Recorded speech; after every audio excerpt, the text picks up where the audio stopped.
I had an event where my email list went from 5,000 to 30,000 within a couple weeks. All these events that kind of happened, and I did things to make them happen, but I couldn't have predicted that they were going to happen.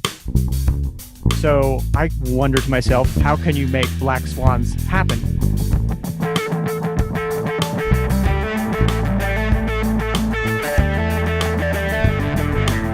They suffer from interacting with an issue that I call irrational rationality, which is the treating of absence of evidence as evidence of absence.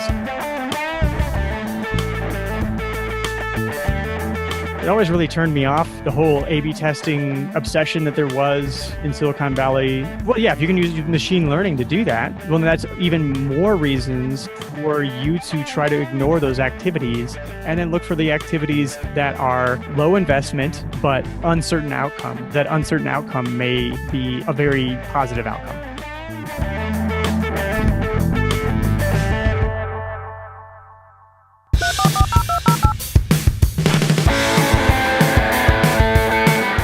Welcome to the Hacker Noon Podcast. I'm your host, Trent Lipinski. In this episode, I sit down with David Kadavy. He's a best-selling author. He's written the book Designed for Hackers. He's also a fellow podcast hoster and runs the podcast Love Your Work. In this episode, we dive into a range of topics, so stay tuned.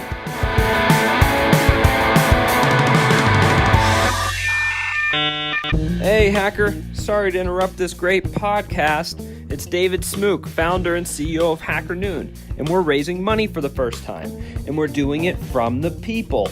If you want to buy shares in Hacker Noon, visit hackernoonshares.com. Help us make the best place for tech professionals to publish. Hey David, tell us a bit about yourself and what you're working on. Hey Trent, thanks for having me on. My name is David Kadavy. I'm a dilettante. I do a lot of different things. Some of the audience might recognize my book, Designed for Hackers, that I wrote a while back. In the process of writing Design for Hackers, I found that not just telling people about the foundations of design, reverse engineering design, wasn't always enough. There were a lot of emotional barriers that people have to overcome. I've certainly had to overcome them myself to put anything out into the world. So I've been very interested in that. How do people get their creative work out of themselves? My latest book is called The Heart to Start. It is all about getting over those mental barriers that get in the way of people following that all too common yet very flawed advice of just get started. And I'm also working on a lot of stuff on creative productivity. Awesome. And you're being a little modest here. You're a best-selling author. You've got a podcast that's rather popular. Oh, that's right. I have a podcast too. Yeah, you've got a pretty large following on Medium. You've got a pretty successful career here in content creation and content development, and you've interviewed some amazing people in the tech industry and entrepreneurs from around the world as well. Yeah, just recently had my second episode with Jason Fried, who I'm sure a lot of the listeners are familiar with. I talked to Seth Godin, Steve Case, former AOL CEO, who, as far as I'm concerned, invented the internet. Yeah, it's been really fantastic to talk to people on my podcast. Love your work as well. And you've got a really unique approach. I definitely listened to a couple of your episodes. I definitely got a feel for your style, and you've really honed in and kind of developed a professional style here of how you do your podcast. Can you talk a little bit about that? Sure. I started my podcast because the podcast that I wanted to listen to wasn't out there. I started listening to podcasts way back in, 2003, 2004, and thought about starting one then. Wish I would have. I procrastinated. I didn't have the heart to start. But then eventually, Tim Ferriss' show came out. I enjoyed that a lot. I still do. And James Altucher's show as well. But as much as I was listening to those shows, I was really looking for something in between. Tim Ferriss is very much top performers. James Altucher is peak performance. I wanted something that was a little not quite so overachieving, I guess. Not to denigrate those shows. I love those shows, but just something a little bit more subtle, something that looks inside of the emotions and the mental tools that somebody uses to get past the barriers that they run across in doing their work. That's been kind of the main theme, I think, but I've been interviewing a lot of creators who really have their own way of doing things, that have found this completely original way of doing things. It's been a fantastic journey for me to be able to talk to these people, and I've learned so much talking to them, and it's made me so much better at my own own work doing it. So it's great to be able to do this show. I think of it more as trying to help people with creative entrepreneurship, not just entrepreneurship, but entrepreneurship is kind of an art form where you're taking your unique experiences, your unique curiosities and interests. It might be part of your emotional journey as well. And you're taking all those things and mixing them up into this thing that you can put out into the world that does something for other people. And I love that you kind of take the time to really articulate everything in your writing, in your podcast episodes. You really put the effort and the energy into making sure that you're defining your terms, you're really explaining things to people. You put that extra effort in to really get things across. And we'll dive a little later into that because that even had some personal implications in my own life. One of the other cool things that I really love that you're doing now is you're actually doing more of an essay style format and you're reading some of your articles that you've written and actually publishing them as podcast episodes. And the reason that you actually ended up on this show is you were tweeting about how those essay episodes are actually becoming more popular than some of your interviews. Can you talk a little bit about that? Yeah, I view everything that I create as a learning process. I'm not putting something out in the world and saying, oh, I know exactly, this is exactly the thing that I was picturing, and here it is. It's more of, I did some exploration, this is what I learned, and now I want to share that with you. As I'm having all these conversations, my podcast, I'm also in parallel writing a lot on Medium. And it's not that I am intentionally writing about the things that I learn in my conversations on the podcast, but just naturally, a lot of the things that I learn in my conversations in the podcast end up having parallels to the things that I end up writing in my everyday thought experimentation writing on Medium. What I do is I do write on Medium, and then the articles that are not necessarily the most popular, but at least ones that I think are important, I will read those on the show. And like you said, it's been interesting to see that those episodes are actually becoming more popular than my interviews, just very slightly. Like I used to have to charge a little bit less for those episodes for like sponsors, for example, because they had like a fewer downloads, and now they're a little bit higher than the interview episodes. And so that's been wonderful. I like to think of it as a sign that I'm learning enough about the world and the way the world works through my conversations and through all that writing that it's starting to gel and I'm starting to make some sense, and that it's hopefully resonating with some people and helping them think differently about their world and their journeys as creative entrepreneurs. And you published a episode recently about black swans. Can you kind of dive in and explain what is a black swan and what is a black swan moment and what does that mean to you, and why should people listen to that episode? So I'm sure a lot of the listeners are familiar with the work of Nassim Taleb, and he's written the Inserto series, Fooled by Randomness, Anti-Fragile, and another book called Black Swan. And the idea of a black swan is these events that there's no way to really foresee that they're going to happen. And then after the fact, people tend to try to rationalize how they happened, which actually makes my article kind of ironic. So, for example, 9/11 would be a black swan, that once that event happens, you didn't really see it coming. I mean, maybe you saw certain elements of it coming, but you couldn't have predicted that it was going to happen. And then once it happens, it's this huge freak event that completely erases everything that came before, and you from then on refer to it as pre this, post this. Another good example would be like a turkey. If you ask a turkey to talk about his well-being, then he'll say, well, I get fed every day by the humans. Life is good. I'm going to draw a graph that goes up and to the right, that every day my life gets better and better because I continue to eat. These humans are nice, etc. And then Thanksgiving comes and the turkey gets killed. And so the turkey was misinterpreting the evidence. The turkey was basing his future predictions upon past data, and this unforeseen event happens. Now, those are a couple of negative examples, but I think that there's positive examples that happen too. And I think that anybody who runs a business has had black swan events happen, where all of a sudden they're like plodding along, they are moving forward, they're wondering when things are going to grow, and then all of a sudden something happens and boom, their growth skyrockets, and they kind of sit and wonder, well, wait, how did that happen? Like, I couldn't just make that happen. And so one thing that I've noticed, I've had a few different black swan events in my business. One was, getting my book deal for Design for Hackers was a black swan event. I had an event where my email list went from 5,000 to like 30,000 within a couple weeks just from one promotion. I recently had my book endorsed by Seth Godin. So these are all these events that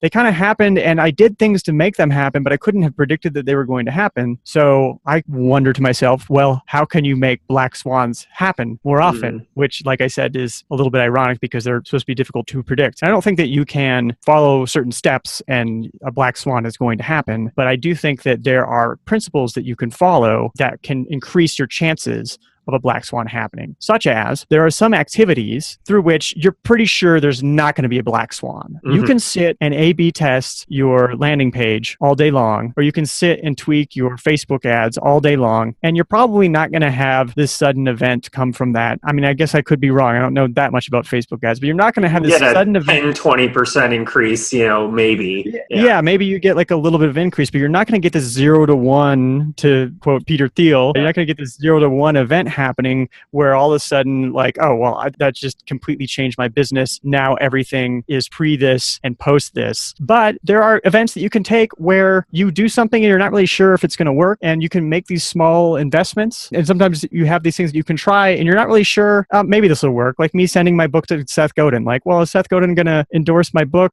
Probably not. He probably gets a ton of books. Why even bother, right? So you make these small investments and they have very low downside, but there is potential for extremely high upside. So if you can, one, ignore these non-black swan contributing events, or at least reduce them, and then two, open yourself up to these activities that don't take very much investment, but that have a huge potential upside, then you can be okay. And I think it's like lottery tickets. I've heard you obviously can't win the lottery without buying a lottery ticket, but I've heard that you can buy one lottery ticket and you'll have some very small chance of winning the lottery. You can buy a bunch of lottery tickets and your chances actually haven't improved that much. And so it's buying lottery tickets in a lot of different lotteries instead of buying a lot of lottery tickets in one particular lottery. So finding these little activities that you can do that have potential to have some upside. I think that it also ties into this concept that you sometimes hear about people saying no to things, and that as you get more and more successful, this is something that I know that I've experienced myself, as you get more and more successful, you start to get these opportunities that you have to say no to because there's some other opportunity that clearly has a higher payoff to it. Well, that can bite you because you can then go for all the sure bets, all the things that you know are going to pay off, and then you're closing yourself off to the things that you're not sure what the outcome is. And so therefore your brain shuts down and you just say no. And I actually heard Dan Ariely mention this on a podcast, that he has to say no to a lot of things, but he also says yes to some small percentage of things that there's no good reason for him to do. And so that opens you up to these unexpected opportunities, opens you up to these black swans. So that's kind of the gist of it. Heyo, you got a great tech story you want to get published? Maybe something about bots taking over Twitter or how Bitcoin actually works? Or maybe you just have a story about how to build a great software or a great team. Get your expertise published on Hacker Noon. Email us stories@hackernoon.com, and a real human will review your submission. And I've had multiple black swan moments in my life as well. I had a Medium post that I wrote the night Donald Trump got elected. I was like, you know what? I have so many emotions, so many feelings about this. So I wrote an article called Dear Democrats and explained how and why Trump won and published it the night he won. So Medium featured it for 3 days, 9 million people read it. It went totally viral. 9 million? 9 million, yeah. Wow. So that was a black swan moment. Yes. There's nothing I can do to ever recreate that moment again. And had that article been published maybe 48 hours later, it wouldn't have gone viral. Had it been published. Wait. This idea that you can't recreate that moment, though, if you could abstract it a little bit, are there any things that you think that you would find that you were doing differently at that moment than you do in your everyday life? So there's a couple theories there. So one, I think there's a technical component to this. I got past the filters. Everyone was in shock in that moment. There was no one at the helm to go on Facebook or go onto these platforms and censor this article. So for whatever reason, I was able to slip under the radar. So I think that was a factor. From a personal aspect, it was very raw. It was very direct. I didn't have time to edit it because in that situation, I wrote it, did a couple read-throughs, and I just hit publish. There was more emotion in it that I usually edit out. So that may have been a factor. Also, there was no reason for you to write it, right? There wasn't like a goal that you had in mind. I got a lot of shit from people, basically, and I'm not even a Trump supporter. I voted for Jill Stein. I saw that he was kind of having his own black swan moment. And I mean, that was a total black swan moment. I mean, take, for example, that what were the polls saying? The polls were like, oh, there's like a 3% chance Trump's going to win or something. I don't remember the exact numbers, but 3% is more than zero. Yeah. Okay. The same applies to many things that you can choose to do or not do, such as writing this article. Like, what are the chances this silly article I'm writing are going to go viral? It might be a small chance, but the small chance may have a tremendous effect. Anyway. Donald Trump getting elected was a black swan moment. Me publishing this article and having it go viral was a black swan moment. It's a black swan and a black swan. Like a black swan moments are probably a great time to have a black swan moment of your own. Correct. How do you make it happen? That's nobody knows that for sure. There's this NPC meme that's like going around the internet, and that is kind of having its own black swan moment where like there's articles in the New York Times right now where they're having to write an article explaining to like the older generation what an NPC is, which is like a non-player character. Because if you're like 65 years old, you don't know what an NPC is. This NPC meme seems like something like really odd. Well, it ties into a concept that I wrote about in my latest book, The Hard to Start, called The Voice. And the concept behind The Voice, it's a little bit borrowed from Seth Godin in his book, Unleashing the Idea Virus. He talks about vacuums. Okay, so a vacuum is basically the space between, and this is my own interpretation of it, but like the space between the status quo and the true thoughts and desires of the general population or of the collective consciousness, right? There's how things are, and then there's this lag between that and what people are actually thinking or they actually want. You can imagine how if those are two forces that separate from one another, that can create a vacuum. If you puncture the vacuum, then that makes it either go viral, or that tension releases. And when that tension releases, that causes something to spread. And the source of that is your own thoughts, is that we're always having these little thoughts that come in and out of our heads, and then we just ignore them, often because we're programmed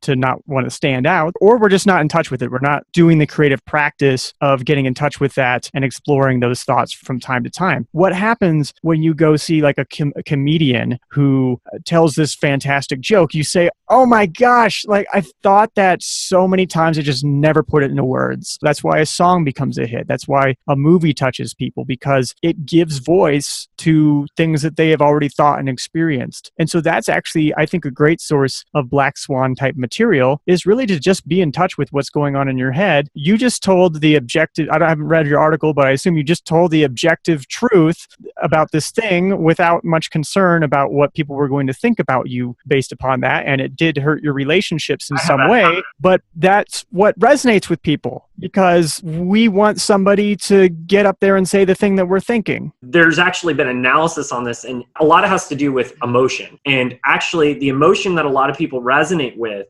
is anger. Yeah, I'm somebody who I really steer clear of anger, I guess.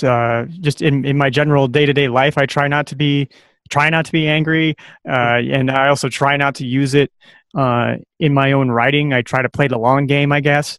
But yeah, I'm always definitely thinking about what is the status quo thought that people have in their minds that has been programmed into them, and then what do they really feel about stuff. And I try to give voice to that as much as I could. Not always on like the juiciest or most controversial topics, but that's something that I'm always searching for. Hey hackers! Do you have a timely tech story you want to get published? Maybe you recognize the way certain systems trend affecting our everyday lives, or have a vision of the future for the blockchain technology. Maybe you're on the field of play and know what it takes to make a great team, or how to remain agile in today's competitive, tech-rich environment.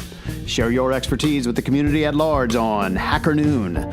Email us, stories@hackernoon.com, and a real human will review your submission. One of the things I appreciate about your writing and how I actually first came to reading your work was I was dealing with a number of health issues. And I came across one of your articles where you were talking about how you suspected you had Lyme disease and what you were going through physically. And that gave me kind of an oh shit moment where I read your article and I was like, okay, I'm experiencing exactly the same thing. And like, I seriously need to investigate this. So that led me on this journey over the last year and a half now, where I've now officially gotten a Lyme disease diagnosis myself. I potentially have some co-infections, possibly a Bartonella. And then I also figured out that I'm dealing with mercury as well as some aluminum poisoning. You yourself have also been dealing with a number of health issues that are very similar to my own. had I not read your article, I may not have given me that kind of moment, because you had articulated what you had gone through so clearly that I was able to identify it and say, someone else is experiencing what I'm experiencing. And then now here I am a year and a half later talking to you on this podcast.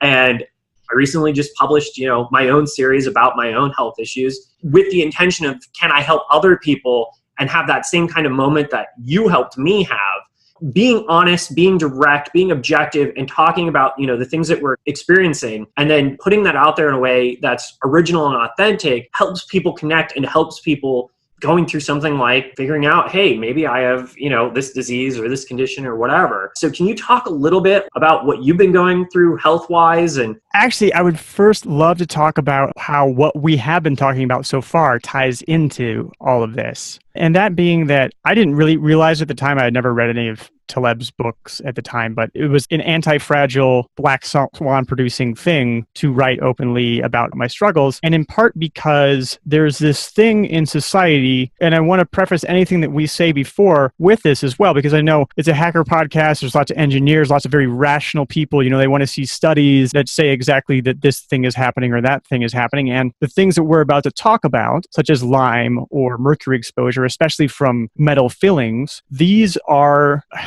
they suffer from interacting with an issue that I call irrational rationality, which is the treating of absence of evidence as evidence of absence, to steal something from Taleb. And it's that there are these complex areas where there are multiple systems interacting with each other that makes it very difficult to have scientific findings around things. I mean, just for example, there's apparently a crisis in medicine now where it's difficult to find an effect with drugs because of the way that studies are conducted, which is that it has to show an effect across the population. So you might have a treatment that doesn't show an effect across the population, but it turns out there's a couple people in there that this thing really helped. And they say like, well, I can't have this drug. It's not approved. That really helped me.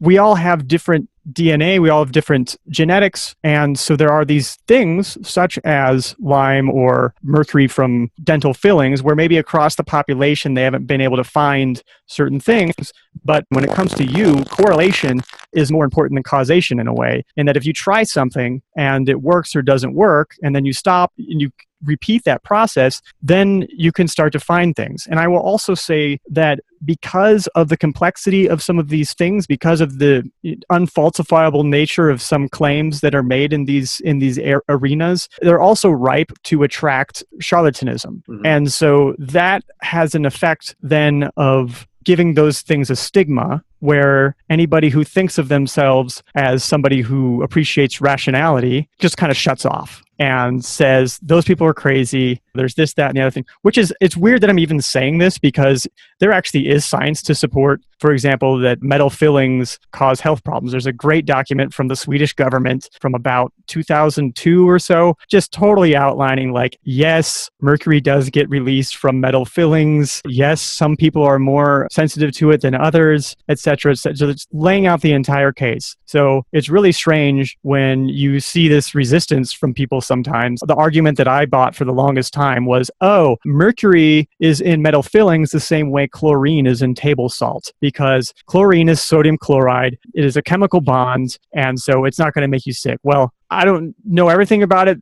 Somebody who knows more about chemistry than me told me about this idea that mercury is actually a very volatile element and does not like to be in chemical bonds. And so that's why you do have the issue with it being off gas from metal fillings. It's very clear from the studies that if you give somebody a chelating agent, that they will have higher levels of mercury in their blood after the agent because they have metal fillings. And it's a double-edged sword too, because what a spirochete is it's a bacterium. People think it's like this, oh, it's just a bacterial infection. You can just do around antibiotics, but it doesn't work that way. It's got unique properties where it forms something what's called a biofilm, where it can actually form like a protective layer that protects it from the immune system. And this has been researched. This is provable. It's It's not that crazy. Other bacteria, other substances can form biofilms. This isn't something new. You have to break up biofilms if you're treating Lyme. If you do not treat the biofilms and you're just treating the active infection, the biofilm can contain what's called a persister cell. And those persister cells contain the DNA that enables the spirochetes to be able to re-replicate and repopulate post-antibiotic treatment. So we know how it works. The science is very simple. It's been studied, yet the medical industry, the Rockefeller style Western medicine does not recognize chronic Lyme disease. Even though we know what the scientific evidence says, that's what Lyme disease is. It's a superbug that can become antibiotic resistant infection that's hard to kill, that can evade the immune system. And when you have heavy metals or you have anything else that weakens your immune system, then it enables Lyme and its co-infections to kind of root in and really do the most damage. There's a correlation between heavy metal poisoning and Lyme, and then Lyme also messes up the body's ability to detox, which for like me personally, I did a DNA analysis and found out I had a MTHFR mutation, which reduces some of the enzymes that my body produces to be able to detox things properly. So you throw mercury and aluminum and Lyme disease and Bartonella into the mix, and now I'm a cocktail for, a suppressed immune system. And it's all these little different things that kind of had to happen for me to get these symptoms. And we're not used to looking at these things as a whole. Yeah, and sometimes you have institutional inertia, like the FDA saying, oh, there's only been 100 cases of people being sensitive to their metal fillings. Yeah, right. Now we've got that out of the way, and now that I'm going to get a ton of emails about how I'm an idiot, and then I'm crazy, and I'm wearing a tinfoil hat, as far as like writing about what I was going through and putting that out in the world, it's just really a last resort thing. And it is one of these things that I felt driven to do. I didn't seek to gain anything from it, and I haven't gained anything like monetarily from it. What I have gained is, I guess it helps you. That's great. And I try to be as balanced as I can and just like not make any claims that I don't know for sure, and be very clear about that. I think maybe this, but I don't know, et cetera, as much as I can. Try to be as responsible as I can with that stuff and just put the experience out in the world. So hopefully it's been helpful for you. I know we connected over it. I think I got some helpful stuff from you. And then it was actually through that post that I had one reader tell me about, I guess it was histamine sensitivity. I messed with that for a bit, and that was helping me out following a low histamine diet. And then I finally had one reach out to me and then ask me about metal fillings. And, it was one of these things that I had looked it up a couple times online, saw the Quack Watch report or whatever, and just thought, oh, yeah, I guess not. I guess it couldn't be that. But then I was just to the point where, I wasn't suicidal, but I didn't want to live. I do not want to live if it's going to be like this. And so what do I have to lose by trying this thing? It is an asymmetric sort of investment. I'll have to go to the dentist a few times to get my fillings changed. It'll cost me some money. It'll be inconvenient. But at the end, I can know whether or not this thing works. And if it doesn't work, then I have to look somewhere else. But I tried it, and it definitely worked. I was definitely very sensitive to the metals, because when I tried to remove 2 fillings at once, I got very, very sick from that. And then as I was removing one by one, I had different things like muscles that were twitching as they were releasing. And then when I finally got the fillings out for good, that night I could hardly sleep because my heart was pounding so hard. My body was just completely bouncing back. Every breath that I took just felt like it was full of more oxygen than any breath I had ever taken before. I had had these fillings for my entire life. Now, of course, that's not the end of it, because I've been breathing in mercury vapor for 25 years. So now I'm on this very, very long process of trying to get those metals out, but improving more and more all the time. People can look at my income reports on Kadavy.net, and I keep on saying in those income reports, mark my words, you're going to see this income go up and up, because I'm able to think on a more of an executive level where I can create systems in my business and just not being on so much of a fight or flight reaction in my body all the time. I mean, I still am to some extent. It's amazing how much easier I am able to think long term each day, especially when I'm feeling really good, which is only sometimes. Those days feel like I have all the time in the world. It's just an amazing sensation. And so that's what I keep on seeking. I don't know what to say really beyond all that. I've had exactly the same experience. I get days where I'm so clear, I'm so productive, and I can get all these things done. And then I have days where can I get out of bed today? What's tricky is that a lot of people listening know exactly how that feels and they still might not have a health problem. For me, it's when things are really hitting, I suddenly feel normal and normal people make sense to me. For me, it's like, that's how people like live with their partners and have children and go to a job in an office. Like these are all things that are just out of the question for me, given my energy level and my mental functioning. I've got to be in this controlled environment. I've got my podcast studio here. I go to my desk and I write, and I've got to take a nap here and there. And I've got to have this perfect diet that's difficult to get when I travel, etc. So it's a whole other level of complexity and inconvenience. Preparation and planning that goes into everything, having to bring food with you. I mean, Yes. I don't eat food if I can't identify it, I don't eat it. It's a blessing in some ways. It reminds me of Ari Meisel as somebody who had ulcerative colitis, right? And so he had to set up a bunch of systems to get himself better. And so now he's this productivity guru who has written a lot of stuff that's been helpful for me. And I find it makes me more organized. I've also noticed that like when I'm in Starbucks or something and I see the case full of pastries and I realize that I don't even notice them because I can't eat that, I realize, wow, it must be really tough to be a normal person that can eat this, because then you've got to decide all the time whether you're going to just grab this bear claw or not. In that way, it's a blessing. So do you have a time in your life where you've had to hack something? You've written a book on Design for Hackers. What's something that you've had to hack? I'd say my whole life is a hack. I mean, not that I'm a hack, or maybe some people think that, but I live in Colombia, just as one example. And, so I'm doing the whole geographic arbitrage thing, but I have a different kind of approach to geographic arbitrage than I tend to see a lot of times. I think a lot of people want to do geographic arbitrage so they can make a small amount of money, work 4 hours a week, spend the rest of their day taking Tango lessons, etc., which is great. It's fun. Like I've had those times in my life, but I did it more of, I wanted to double down on writing. I wanted to really double down on having conversations on my podcast, reading books, talking to authors, thinking about things and sharing what I've learned along the way. And so I've used geographic arbitrage as a way to get closer and closer to the things that I am passionate about and that I enjoy. I think going and living in another country is a great hack. And along with it, you get to learn a new language. That's helpful from a work standpoint because it helps you disconnect from your creative work, etc. I'd say that living down here in Colombia is just one example of a hack that I've done. And final thoughts before we wrap up? Yeah, sure. On this Black Swan theme, for the longest time was when I first came out with my book, Design for Hackers, I'd get a lot of people asking me about, what color should I make my button on this? And they're A/B testing the stuff. And it always really turned me off, the whole A/B testing obsession that there was in Silicon Valley. I don't think it's quite as intense as it was, or people thought that they could A/B test their way to some great learning. So some great insight. Well, yeah, you can use machine learning.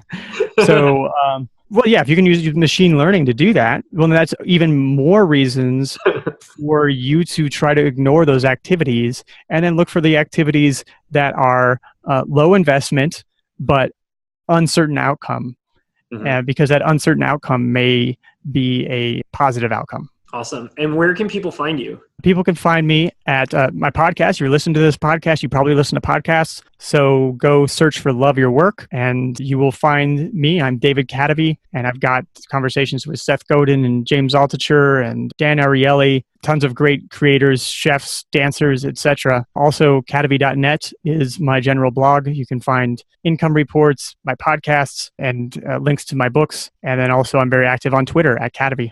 And you also have a Medium account as well. That's right. Yes, I do write on Medium as well. That's also at Kadavy. You can find me there. We're going to have to get you on Hacker Noon and get you contributing on that as well. So it's been a pleasure having you on the show. Thank you for coming on. This was an amazing episode, and personal thank you as well for, writing the health post that you wrote, because, it had a big impact on my life and I truly appreciate it. Great. That means so much, because I'm sure you can imagine, like, to put a post out there like that with so much detail is like you really feel vulnerable in the moment, but it's wonderful to know that it can actually help somebody. Well, thank you again. This concludes another episode of the Hacker Noon podcast. I'm your host, Trent Lipinski. Please don't forget to subscribe to us on iTunes and YouTube and follow us on social media. You can also find us at hackernoon.com and podcast.hackernoon.com for more episodes. Thank you for listening.